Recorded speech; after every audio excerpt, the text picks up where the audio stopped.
Méditation de la communauté des disciples du Christ vivant en ce samedi de la 14e semaine du temps ordinaire, année liturgique A. Évangile de Jésus-Christ selon saint Matthieu, au chapitre 10, les versets 24 à 33.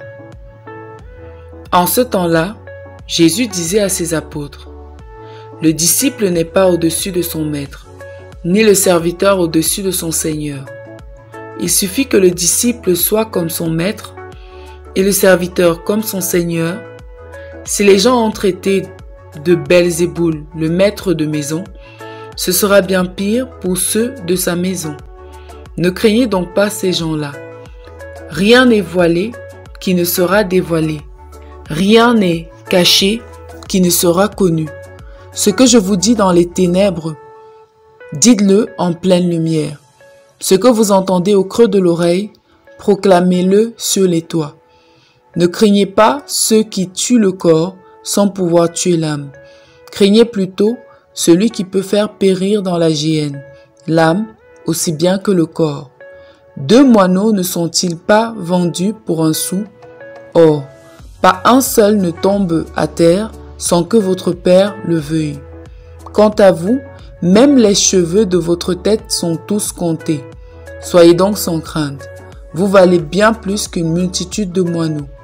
Quiconque se déclarera pour moi devant les hommes, moi aussi je me déclarerai pour lui, devant mon Père qui est aux cieux. Mais celui qui me reniera devant les hommes, moi aussi je le renierai devant mon Père qui est aux cieux. Acclamons la parole de Dieu. Méditation. Bien-aimés dans le Seigneur, Dieu est bon en tout temps. Il ne délaisse jamais ceux qui le servent de tout leur cœur, en esprit et en vérité. Il veille sur ses missionnaires. Dans l'évangile que nous venons d'écouter, Jésus rassure ses disciples que malgré que leur mission ne sera pas un long fleuve tranquille, il ne les délaissera pas. Il sera toujours aux aguets, prêt à voler à leur secours en cas de danger ou d'incident. Jésus veut que nous comprenions, nous ses disciples, que finalement, ce n'est pas nous qui faisons la mission, c'est son esprit qui l'a fait en nous et avec nous. Ils sont nombreux ceux qui veulent servir Jésus, mais très peu y arrivent effectivement. Et pourquoi? Certains, la majorité d'ailleurs, voudraient servir le Christ sans voir leur vie, leur volonté bousculée. Ils veulent servir le Seigneur, mais ne veulent pas assumer les conséquences de leur choix. Ils veulent servir le Seigneur, mais à condition que Dieu fasse ce qu'ils veulent et non ce que lui, Dieu veut.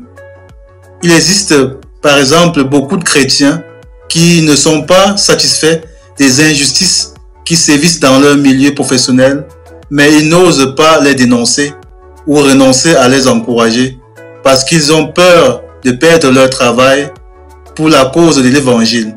Ils préfèrent mettre leur lampe sous le boisseau et garder leur poste que de prier pour ceux qui sont dans leur lieu de service et risquer de perdre leur boulot.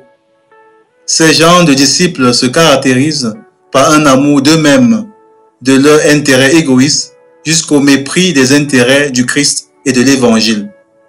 Ainsi, ils choisissent d'être disciples et missionnaires là où leur vie et leurs intérêts ne sont pas engagés. On vit un christianisme qui n'aide pas la société à guérir et à se bonifier. Nous sommes ainsi devenus plus des auditeurs libres de l'Évangile que des témoins réels de la bonne nouvelle. Jésus nous dit que nos cheveux sont tous comptés. N'ayons pas peur d'être chrétiens dans le monde. C'est là surtout, et non pas dans les églises, que l'on juge le chrétien. Le monde est pour le chrétien ce que les pieds du mur est au maçon. Oui, bien-aimés, il faut être prudent comme les serpents, mais pas d'une prudence qui devient indolence et refus de sortir de soi.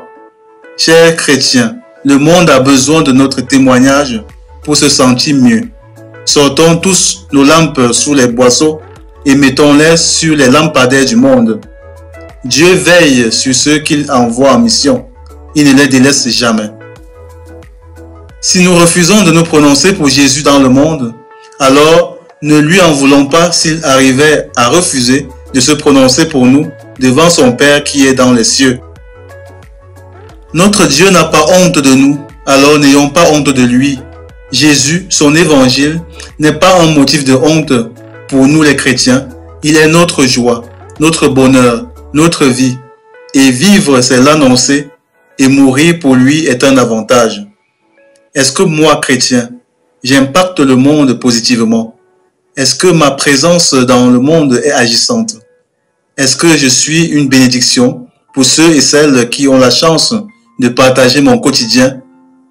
Qu'est-ce que je fais quand je constate une injustice dans mon lieu de service? Prions. Dieu notre Père, fais que nous prenions à cœur la mission que tu nous confies, c'est de t'annoncer par nos vies dans le monde sans peur ni honte. Par Jésus le Christ notre Seigneur. Amen. Intercession. Seigneur, nous te prions afin que tu donnes à tous les chrétiens la joie et le désir de témoignage de leur foi à temps et à contre-temps.